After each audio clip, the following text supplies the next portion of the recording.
Off the southern coast of Japan, an isolated ecosystem began showing signs of a severe ecological imbalance. The Asian giant hornet, one of the most dominant apex insects on the planet, had established an unchecked foothold across the island's forested interior. Local honeybee colonies were being systematically destroyed in a matter of hours. Traditional containment methods, from manual nest removal to chemical baits, failed to stop the rapid spread across the rugged terrain. With the local pollination cycle nearing a breaking point, researchers turned to an experimental ecological intervention. Instead of deploying more traps, they introduced thousands of specialized predatory golden orb weaver spiders directly into the dense canopy. It was an ambitious attempt at natural biological control. Deploy one aggressive predator to hunt down another. Bringing two high-level territorial species into direct competition always carries significant risk. When researchers returned to the island to monitor the canopy traps, the outcome was not at all what the models had predicted. The island's isolation had protected its delicate balance for generations. Dense coastal forests provided a closed environment where native pollinator networks thrived without foreign disruption. That stability fractured when satellite tracking and forestry surveys confirmed the rapid expansion of underground hornet colonies. These were not typical defensive swarms. They were organized, aggressive scouts targeting native hives with calculated precision. A single reconnaissance group could slaughter an entire colony of tens of thousands within a few hours. The local forestry team attempted standard eradication protocols first. They placed bait stations, set specialized funnel traps, and deployed deep ground thermal cameras to pinpoint subterranean nests. None of it contained the spread. The rugged slopes and underground root networks made complete physical excavation impossible. Every failed attempt bought the hornet queens more time to reproduce. Field officers documented a severe decline in regional plant pollination across the central ridge. Forest wardens faced an escalating ecological collapse that threatened the entire island corridor. Conventional wildlife management had hit an absolute wall.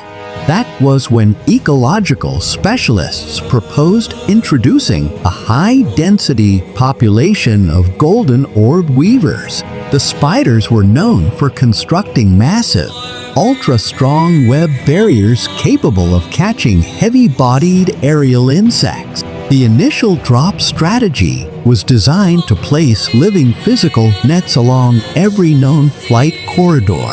On paper, the strategy seemed flawless. When field teams conducted their initial night surveys through the newly seeded canopy, they found something deeply unsettling. The webs were not empty, but the spiders were no longer holding their positions. Thermal scopes revealed structural damage across the entire upper tree line. Massive silk frameworks that should have spanned 20 feet were torn down the center.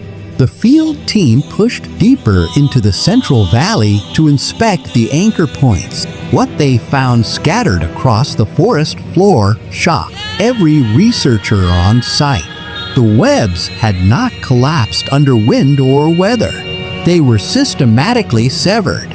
Dozens of golden orb weavers lay dead among the leaves, their abdomens severed with surgical precision.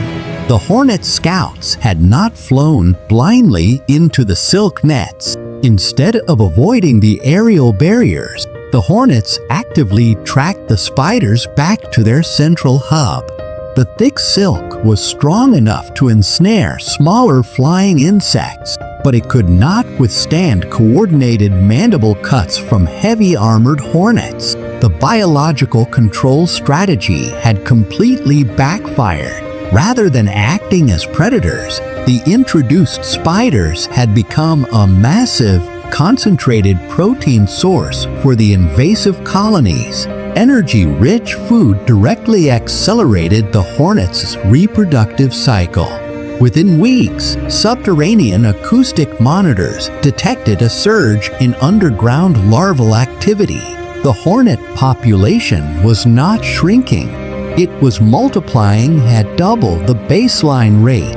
The field director realized the experiment had triggered an ecological emergency. They prepared to pull the remaining survey units off the ridge. As the team packed the monitoring equipment near the western creek, an automated motion sensor triggered behind them. Something entirely unexpected had moved into the damaged web zones. The motion sensors had locked onto a cluster of low-hanging cedar branches near the riverbank. The team trained their high-powered spotlights on the undergrowth, expecting another wave of aggressive hornet scouts. Instead, they saw an entirely different predator stalking the perimeter. Surviving orb weavers had abandoned the high canopy altogether. Driven out of the treetops by the aerial assaults, the spiders had retreated down to ground level. They were rebuilding their silk structures directly over the exposed roots, rotting logs, and burrow entrances. The entire hunting strategy had shifted within days. Rather than trying to intercept hornets in open flight, the spiders anchored ultra-dense draglines across the forest floor. They targeted the narrow exit pathways of the subterranean nests. A field technician approached one of the ground traps to secure a high-resolution macro recording. As an armored hornet emerged from a subterranean tunnel, it stepped straight into the ground-level webbing. Before the insect could use its wings to generate lift, multiple thick silk bands bound its legs to the soil. The hornets could cut free in open air, but pinned flat against the dirt.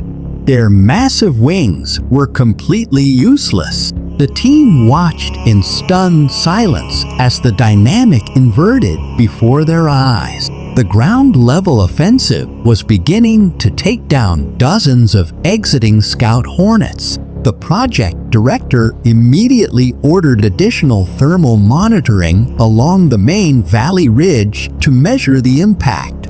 When the satellite data refreshed the next morning, the readings revealed a massive anomaly deep beneath the soil. Thermal telemetry mapped a drastic drop in internal core temperatures across the central underground nests. The ground-level blockade was working with brutal efficiency.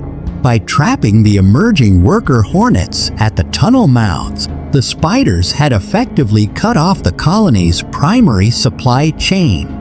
Without fresh protein returning below ground, the developing hornet larvae were beginning to starve.